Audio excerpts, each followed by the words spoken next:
আপনারা দেখছেন খুব গুরুত্বপূর্ণ একটা জায়গায় বসে আছি মেঘনা নদীর পাড়ে।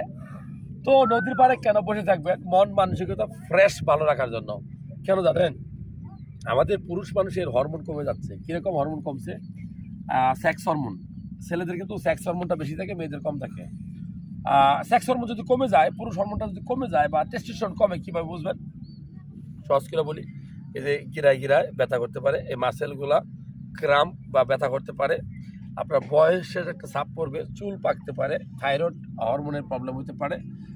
তারপরে আপনার আমি আরও বলি যে অনেক সময় যে আপনার বিপরীতমুখী লিঙ্গের প্রতি যে আকর্ষণ, আগ্রহ, ইচ্ছা শক্তি এটা কমে যাবে।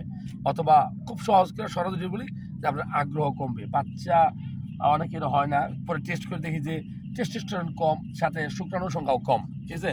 শুক্রাণুটা কই থেকে বের হয়? শুক্রাণুটা বের হয় অন্ডকোষ থেকে। সো সেইটার কিন্তু অ্যাক্টিভ প্রভাব আছে টেস্টোস্টেরন হরমোনের কারণে।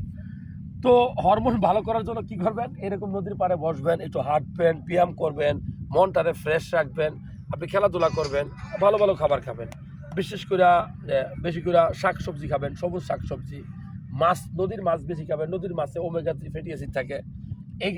এরপরে আপনি আদা খেতে পারেন, হ্যাঁ, রসুন খেতে পারেন, কাঁচা রসুন মধুর সাথে মিক্স করে খেতে পারেন।